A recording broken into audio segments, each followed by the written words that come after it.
여러분, 담임 목사가 됐는데 여전히 부목사로 있다면 제가 변화되지 못한 거죠. 그죠? 제가 담임 목사가 되었는데, 예드림교회 담임 목사가 되었는데 여전히 큰 교회 부목사가 된 그 마음으로 여러분을 대하고 예드림교회를 섬기고 있다면 그것이 바른 모습이겠습니까? 잘못된 모습이겠습니까? 잘못된 모습이라고 할 수 있죠. 담임 목사라면 부목사 때의 모습보다는 뭔가 담임 목사로서, 목사는 목사지만 담임 목사로서 가져야 될 마음과 자세를 가지고 또 교회를 섬기고 성도들을 섬겨야 되는 그런 모습이 있다는 겁니다. 오늘날의 한국교회와 우리 그리스도인들은 비그리스도인들에게 좀 많은 지탄을 받고 있는 것이 사실입니다. 왜 그럴까요? 그것은 이름뿐인 교회, 이름뿐인 그리스도인들이 많기 때문이 아닌가, 그런 생각을 해봅니다. 여러분, 뉴스에 나오는 일들은 좋은 일만 나옵니까? 주로 나쁜 일만 나옵니까? 정답은 뭡니까? 주로 나쁜 일이 이슈가 돼서 많이 나오죠. 왜요? 사람들의 자극이 돼야 시선을 끌 수 있고 관심을 끌 수 있고 사람들의 이목과 관심을 집중시킬 수 있기 때문입니다. 그런데 그런 나쁜 일들이 많이 나오는데 뉴스에 보면 교회나 성도들에 대한 소식이 들려오는 것을 보면 좋은 소식이 뉴스거리에 나옵니까? 주로 나쁜 소식이 나옵니까? 나쁜 소식이 나옵니다.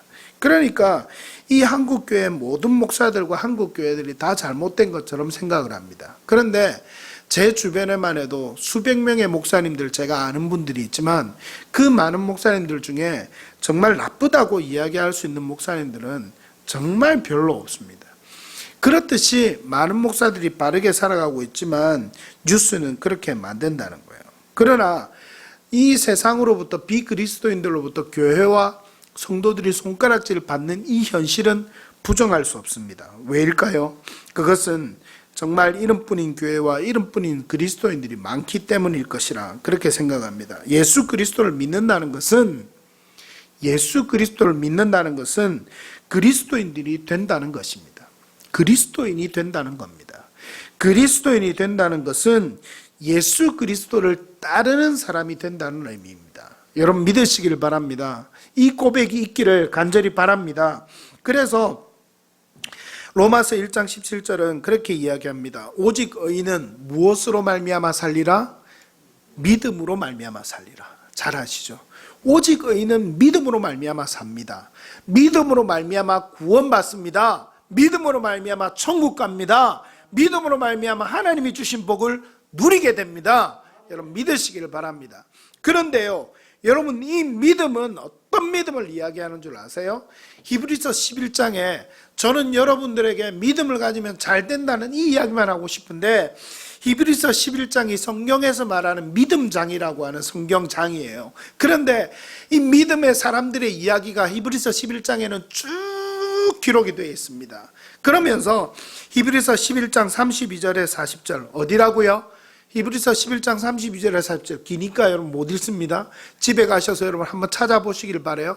거기에 보면 믿음의 사람들의 이야기가 나오는데 믿음을 갖고 살아가는 사람들이 편하고 안락하고 이런 삶을 누렸다라고 기록이 되어 있냐면 그렇지 않아요. 이 믿음을 가진 사람들이 정말 하나님의 복음의 은혜 가운데 살아가니까 핍박을 받기도 하고 조롱을 받기도 하고 세상으로부터 외면당하기도 하고, 그러나 이 모든 것이 하나님의 상급을 바라보면서 나아가니까 하나님이 그 사람들을 붙드시고 성경에 있는 많은 사람들 가운데도 이름이 우리에게 알려지고 믿음의 본을 보이는 사람이 되었다라고 그렇게 믿음의 사람들을 이야기하는 것을 보게 됩니다. 오늘날 한국교회는 제가 다는 건데 강단마다 예수님 잘 믿으면 복을 받습니다. 병이 낫습니다. 정말 하나님의 축복이 가득합니다. 이 메시지가 너무 많이 전해지고 있는데 그 메시지에 가려진, 그것도 맞지만 그 메시지에 가려진 더 많이 우리가 전하고 가르쳐야 될 것, 여러분들이 알아야 될 것은 무엇인가 하면 예수 그리스도를 믿는 삶, 그것은 예수님을 따르는 삶, 예수 그리스도를 닮아가는 삶이라는 것을 기억하시기를 간절히 바랍니다. 오늘 그런 의미에서 사울의 이야기를 지난주에 이어서 조금 더 여러분들과 나눕니다. 지난 주일에 여러분 말씀과 연속선상에서 말씀을 드리는데 사울이 사도행전 9장에서 예수님을 만나죠. 어디에서 만납니까? 다메섹으로 가는 길에서 만납니다. 다메섹에서 뭐 하려고 했습니까? 예수 믿는 사람들을 잡아서 감옥에 넘겨주려고, 로마 감옥에 넘겨주려고 그렇게 다메섹으로 가던 길에 환상 중에 예수님을 만나고 예수님의 음성을 듣습니다. 주변의 사람들은 그 음성을 못 들었다 그랬습니다. 사울만 듣습니다. 그리고 사울이 그 뒤에 어떻게 됐습니까? 오늘 본문 앞쪽에 보면 사울이 사흘 동안 물도 음식도 먹지 못하고 앞도 보지 못하고 이런 상태가 되어가지고 다메섹으로 사람들에게 끌려서 들어갑니다. 그리고 거기에서 사흘 동안을 묵습니다. 그 사흘 동안을 묵는 동안 하나님이 아나니아라는 사람에게 나타나십니다. 아나니아에게 나타나셔서 다메섹에 가면 사울이 있으니까 그 사람을 찾아서 그에게 안수하여 그 눈을 뜨게 하라. 아나니아가 사울에 대해서 들었는데 사울은 예수님을 핍박하는 사람인데요, 예수님 믿는 사람을 핍박하는 사람인데요, 내가 책임질 테니까 가라. 그렇게 이야기해서 이 아나니아가 사울에게로 가게 되죠. 아나니아가 사울에게 안수합니다. 사울이 앞을 보게 됩니다. 이제 제자들과 함께 머물면서 그곳에서 음식을 먹고 며칠 더 있으면서 몸이 강건하여졌다라고 그렇게 기록이 되어 있습니다. 그리고서는 오늘 말씀입니다. 19절에 제일 먼저 무슨 말씀이 있습니까? 말씀 한번 볼까요? 음식을 먹음에 강건하여지니라. 어떻게 됐다고요? 강건하여졌다고요. 건강해졌다는 말이에요. 건강을 회복했다는 말이에요. 그러니까 이제 사흘 동안 뭣도 먹지 못하고 그렇게 살고 있다가 이제 며칠 동안 제자들과 지내면서 음식도 다시 먹고 건강해진 몸을 회복했습니다. 회복하고 난 뒤에 사울이 다메섹에 있는 제자들과 함께 며칠 있을 새, 며칠 있는데 그 며칠 있는 새에 20절 말씀 우리 같이 한번 읽어봅시다. 아까 읽었던 말씀인데 20절 말씀 같이 한번 읽겠습니다. 시작. 즉시로 각 회당에서 예수가 하나님의 아들이심을 전파하니. 즉시로 뭐 했다고요?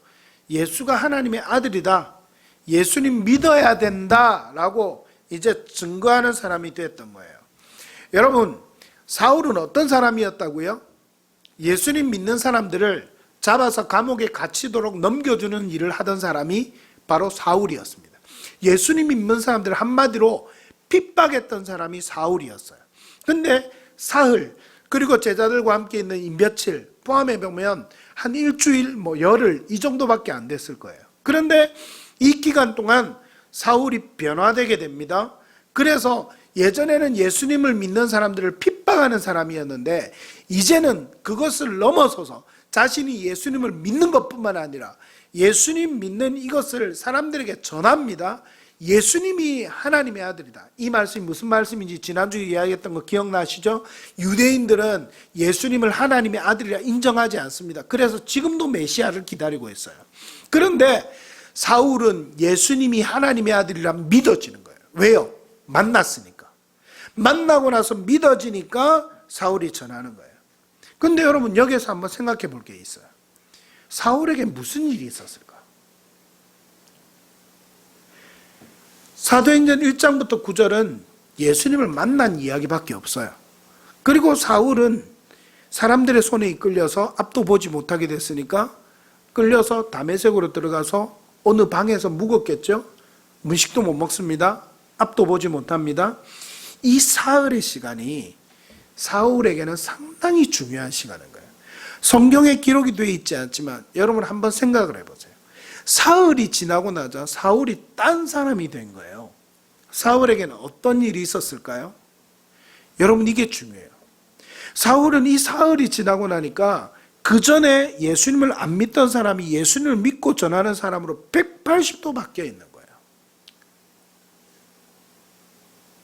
이것은 예수님을 처음 믿는 사람이나 예수님을 이미 믿었지만 나는 예수님 믿어도 잘 변화되지 않습니다, 이런 고백이 있는 우리 자신들에게 너무나도 중요한 이야기가 됩니다.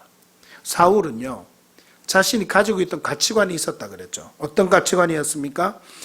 자기 자신이 부인하던 예수를 만나게 되니까 보기 전에 듣기 전에 믿지 못하던 자신의 삶이었는데 이런 자신의 모습에서 자신이 보았으니까 그 본 것을 받아들이는 시간이 사흘간의 시간이 필요했던 거예요. 앞도 보지 못하고 음식도 먹죠. 앞도 보지 못했지만 음식은 먹을 수 있었겠죠. 음식을 먹지 못한 건 자신의 선택이었을 거예요. 그만큼 뭔가 급변하는 심령의 변화가 자신 안에 있었다라는 이야기입니다. 중요한 시간을 사흘 동안 가졌다는 이야기예요. 자신이 부인하던 예수님을 자신이 환상 중에 보고 음성도 들었으니까 그 본 것을 받아들여야 되는, 이게 뭐지? 정말 이게 어떻게 된 거야? 내가 이때까지 몇십 년 동안 믿던 이것이 잘못된 거야?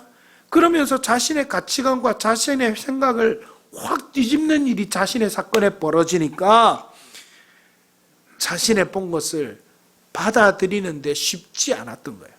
그러니까 사흘 동안 식음을 전폐하면서 자신이 몰랐던, 자신이 부인했던 그 예수님이 하나님의 아들이심을 받아들이는 것, 자신의 가치관과 삶과 자신의 생각이 다른 것을 받아들이는 고통의 시간이 필요했던 거예요.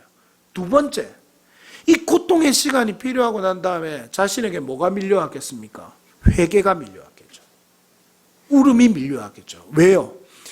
그동안 자신은 예수님이 없다 하면서, 예수님이 하나님의 아들이 아니다 하면서 수많은 사람들을 잡아서 감옥에 넘겨줬어요. 그 감옥에 넘겨준 사람들 중에는 병신이 된 사람도 있고 심지어는 죽기까지 했던 사람들이 있었어요. 예수님 믿는 사람들을 잡아서 감옥에 넘겨주니까 로마 감옥은 로마 황제가 하나님이라 이야기를 하니까, 그러니까 그것을 부인하는 사람들을 핍박하고 고통받게 하고 정말 고문도 하고 그들을 죽이기도 하고 그렇게 하는 현실이 그 당시 현실인데, 자신이 예수님을 부인하면서 잡아서 넘겨줬던 수많은 사람들이 자신으로 인하여 죽임을 당했다는 말이에요. 예수님을 만나고 나니까 이게 진심을 알게 됐는데, 그렇게 자신이 넘겨줬던 수많은 사람들이 죽음의 순간을 당하고 그렇게 되니까 이 사람이 어떻게 했어요? 이 사울이 어떻게 했어요?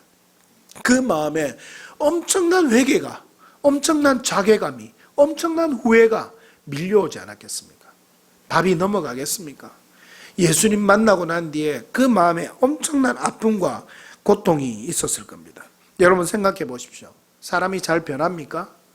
제 아내가 저보고 하는 이야기가 늘 그거예요. 이시고집도 만만치 않네. 저는 안 진다고 또 오시고집도 만만치 않네. 그렇게 이야기를 하는데, 사람이 잘 변해요, 여러분? 변하지 않습니다. 정말 변하지 않습니다. 그런데 사울은 사흘 만에 변합니다. 이것이 복음의 능력입니다. 여러분 믿으시길 바랍니다. 여러분 예수님 믿었는데 난 잘 변하지 않아요, 이렇게 이야기하는 분들이 이 자리에 있으리라 믿습니다. 여러분 한국교회 성도들도 마찬가지입니다.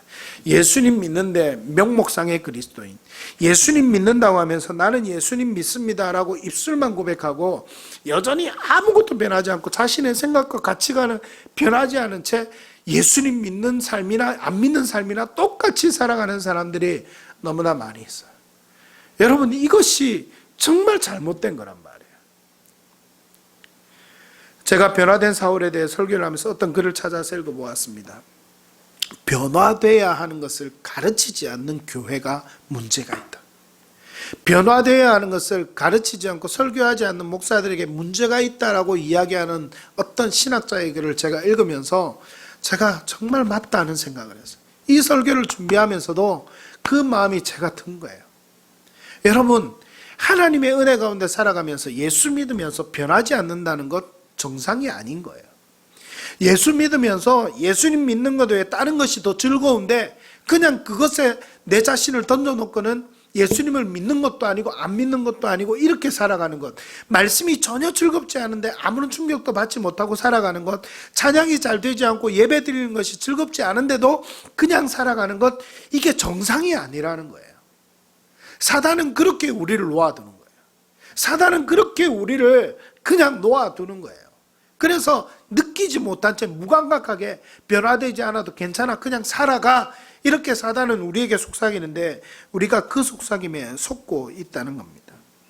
앞을 보지 못했던 사흘과 제자들과 같이 있던 며칠 동안 주님과 제자들을 만나고 들으며 변화의 출발점에 서게 된 사울. 여러분 고통스러운 자기 부인과 새로운 가치관으로 자신의 생각이 완전히 완전히 180도 변화되는 사울이었어요. 그러니 그 전의 삶과는 완전히 다른 삶을 며칠 새에 살게 된 겁니다. 이게 변화예요. 이게 성령이 역사하시는 변화예요. 예수님을 믿은 지 얼마 안 되는 우리 형제님이나 아니면 우리 예수님을 믿은 지 오래된 우리 모두나 다 마찬가지예요. 우리에게는 이 며칠의 시간이 사울과 같이 필요한 줄 믿습니다.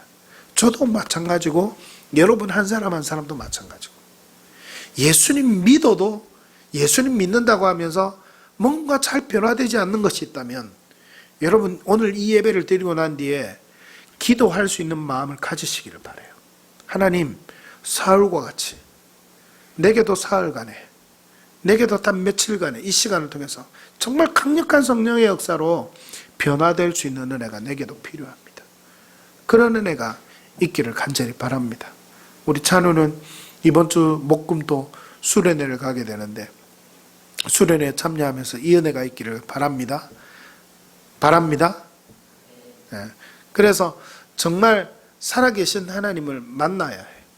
살아계신 하나님을 만나니까 자신의 인생을 완전히 바꾸게 되는 그 역사가 있게 되는 겁니다.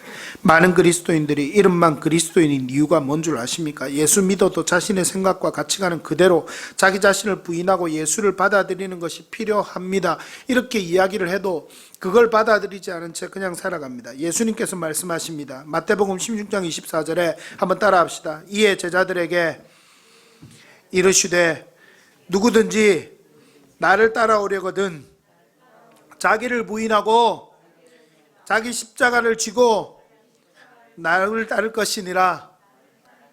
아멘. 예수님이 이와 같이 말씀하세요. 예수님 믿는다는 것은 무엇을 말하는지 여러분 아세요? 자기를 부인하고 예수님 따라가는 것을 의미합니다. 자기 생각, 자기 욕심, 자기 가치관 그대로 가진 채 예수님의 사람이 그리스도인이 되게 해달라고 말만 하니까 변화가 없는 거예요. 우리의 삶이 다 그래요. 가치관과 생각의 변화 어떻게 됩니까? 철저하게 사울이 회개하고 하나님으로부터 돌이킬 때에 하나님의 은혜가 우리 가운데 임하는 줄 믿으시기를 바랍니다. 하나님은 여러분이 변화되기를 원하십니다. 여러분 믿으십시오. 사울과 같이 예수님 만나고 철저한 회개의 시간을 통해서 나의 생각과 가치관이 변화되는 은혜가 여러분 모두에게 있기를 간절히 바랍니다. 워싱턴시에 있는 링컨의 기념관은 국회의사당 맞은편에 위치하고 있다고 합니다. 그런데 저도 안 가봐서 모르겠어요. 그 기념관 안에 링컨의 좌상이 있습니다. 미국의 유명한 조각가 존 보그롬의 작품이라고 합니다.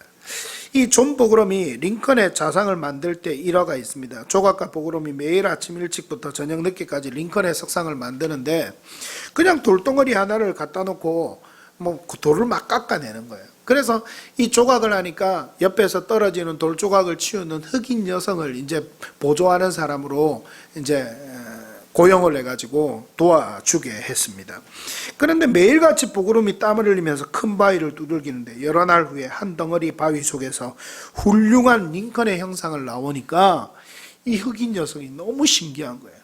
아니 조각가지만 당신이 조각가라는 걸 알았지만 돌덩이 처음에 자기가 볼 때 돌덩이였는데 그것을 막 이렇게 찍고 깎아내는데 어떻게 이렇게 일정한 어느 기간이 지나고 나니까 이렇게 훌륭한 링컨의 모습이 나타나게 됩니까?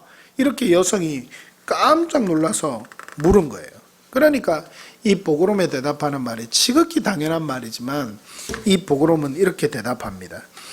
이 돌로 링컨의 형상을 만들 수 있다는 것을 믿고 이 돌 가운데서 링컨의 형상이 아닌 부분을 다 없애버렸더니 이렇게 링컨의 형상이 나왔습니다. 이렇게 이야기한 거예요. 여러분 참 당연한 이야기죠. 돌멩이 하나를 갖다 놓고 링컨의 이 조각을 만들기 위해서 조각가는 열심히 깎아냅니다. 뭘 깎아냈다고요? 링컨의 모습이 아닌 것을 깎아낸 거예요. 여러분이 예수님을 믿고 살아간다는 것, 그것은 예수님을 따라간다는 것을 이야기하는 것이고, 예수님을 따라간다는 것을 더 정확한 표현으로 이야기를 하면 예수님을 닮아가는 것이 정말 우리가 믿음의 삶을 살아가는 거다, 이렇게 말씀드릴 수가 있습니다. 근데 예수님을 닮아가는 것은 어떻게 돼가는 거예요? 예수님을 닮지 않은 나의 모습 가운데서 예수님을 따라가기에 합당하지 못한 모습들을 깎아내는 거예요. 내 말, 내 생각, 내 행동 하나하나 예수님이라면 어떻게 할까 생각하면서 그 말씀에 맞추어서 살아가는 삶이 되는 것, 그것이 바로 예수님을 닮아가는 삶이라는 말입니다. 여러분, 앞에 있는 이 목사로 살아가는 것이 어떤 사람들이 볼 때는 참 답답하겠다 생각하는 분들이 있어요. 목사로 살아가니까 제일 먼저 우리나라 한국 남자들이 제일 많이 사회에 나가서 즐기는 게 뭐죠? 술과 담배와 여자, 이걸 즐기며 막 살아가잖아요. 근데 목사가 되면 이런 걸 즐기면서 살아갈 수가 있어요, 없어요? 살아갈 수 없잖아요. 세상의 사람들이 목사를 볼 때 우리 그리스도인들은 이해를 하지만 그냥 저 밖에서 예수님 안 믿고 그냥 살아가는 사람들은 목사 보면 참 재미없는 사람이라고 대부분 생각을 해요. 그래서 목사 보면 즐길 줄도 모르고, 세상 사람들이 보면 술 안 마시면 흔히 마음에 있는 대화도 잘 못할 것 같고 그렇게 이야기를 하는데 천만에요. 우리 그리스도인들은, 진정한 그리스도인들은 입에 술 한 방울 안 돼도 마음속에 있는 이야기를 다 할 수 있는 사람들이 바로 그리스도인들이에요. 저는 대학 시절에 선교단체 생활하면서 밤새도록 전도 여행을 하다가 수련회를 하다가 밤새도록 촛불을 켜놓고 앞에 나와서 난 이런 사람이었습니다, 잘못했습니다, 서로를 향해서 그렇게 고백하고, 세상 사람들이 이야기하는 흔히 술 안 마시면 고백할 수 없는 그런 이야기들을 사람들 앞에 고백하고 자신의 삶에 부끄러운 이야기들을 다 하면서 함께 서로를 부둥켜 안고 기도해주고 함께 아파하면서 그렇게 했던 사람들의 얼마나 많은 모습들이 제 삶에 있었는지 모릅니다. 그런데 세상 사람들은 술 안 마시고 담배 안 피고 여자들과 마음대로 즐기지 못하면 그 삶이 재미없는 삶처럼 여기는 거예요. 천만에요. 목사가 되고 절제하면서 살아가고 이 삶 가운데서 깨끗하고 거룩하고 다른 삶을 살아갈 수 있으니 오히려 하나님의 은혜 가운데 살아가는 것이 얼마나 감사한지 몰라요. 지지난 주중에는 제가 인터넷 뉴스를 보고 제가 충격을 받았어요. 우리나라 남성들의 모든 사람들을 다 조사한 건 아니지만 표본의 사람들 한 1000명인가 2000명인가 조사를 했는데 성매매를 안 해본 사람들이 50%밖에 안 된다.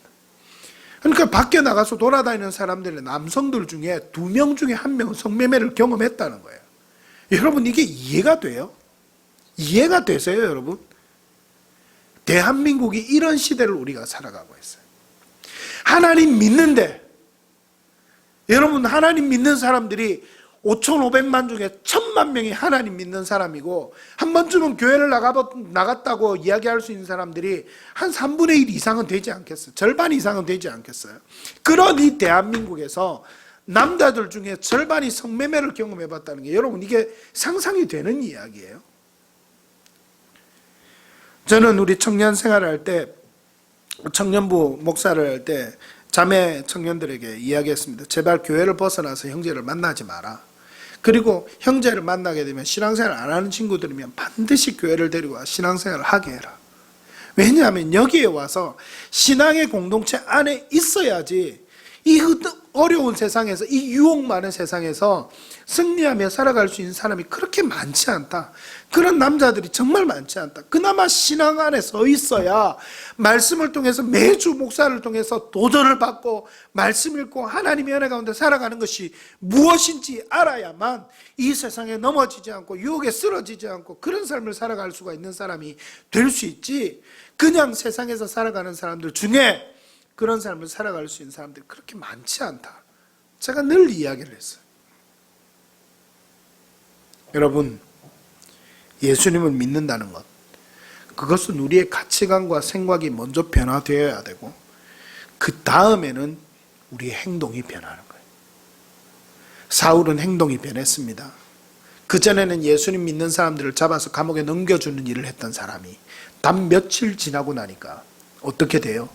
즉시로 회당에 나가서 몸이 강건하여지니까, 음식을 먹고 다시 강건하여지니까 즉시 회당에 나가서 뭐해요? 예수님은 하나님의 아들이다. 유대인들, 우리가 기다리던 메시아가 바로 예수다. 이렇게 전하면서 사람들에게 예수를 하나님의 아들로 믿으라고 전하는 사람이 됐어요. 단 며칠 만에. 오늘 제 말씀 듣고 나면 다 우리도 당장 예수님 믿으라고 전하러 나가야 될 것 같죠. 그렇게까지 이야기하지 않겠습니다. 근데 여러분 생각해 보기를 바라요. 사울과 같이 내 삶에도 변화가 필요한지, 또 내 삶도 그런 변화를 경험했는지, 또 이제 막 예수를 믿기 시작했다면 내 삶에도 그런 변화가 있기를 축복합니다. 그래서 정말 하나님의 은혜가 우리의 심령 가운데 있기를 원합니다. 사울과 같이 변화되고 정말 예수님 믿고 예수님 따르는 삶, 입술만 예수님 믿는 게 아니라 내 삶을 통째로 예수님 믿고 예수님 따르고 예수님 닮아가고, 예수님 닮아서 손해볼 게 있다면 저한테 이야기하십시오. 나 예수님 믿어서 예수님 따랐더니 예수님 정말 잘 믿었더니 나 손해봤어요, 이렇게 이야기한다면 저에게 와서 이야기하기를 바라요. 제가 함께 기도할게요. 예수님 믿고 따르는 삶이 손해보는 삶 같지만 결코 손해보는 삶이 아닙니다. 사울은요 바울이 됩니다. 바울이 되어서 제가 지난주에도 이야기했지만 결국 이 바울은 나중에 십자가에 거꾸로 매달려서 순교당하는 자리에 섰다라고 전해질 정도로 그런 사람이 됩니다. 그러나 사울, 바울의 인생이 실패한 인생이라고 지금 누구도 이야기하지 않아요. 그 삶이 그렇게 살아가는 것이 즐겁지 않았다면 바울이 그렇게 살았을까요? 아니에요. 감옥에 갇혀서도 편지를 4권이나 쓰고 신약 성경에 13권이나 쓸 정도로 바울이 되었던, 위대한 하나님의 사람이 되었던 이 바울은요 정말 자신의 마음 가운데 있는 하나님이 주시는 기쁨과 은혜로 그 길을 걸어간 거예요. 여러분들이 다 목회자가 될 수 없고 다 바울같이 될 수 없어요. 그러나 하나님 믿는다면, 예수님 믿는다면 적어도 이 바울이 느꼈던 것, 이 마음의 10분의 1이라도 함께 느끼면서 예수님 믿는 것이 가장 귀하고 가장 큰 기쁨이라 고백하면서 그렇게 예수님 닮아가는 삶을 살아가야 하지 않겠습니까? 말씀을 맺습니다. 이 축복이 여러분에게 있기를 간절히 바랍니다. 이 은혜가 여러분에게 있기를 바랍니다. 내 삶에 참된 변화가 있기를 간절히 축복합니다.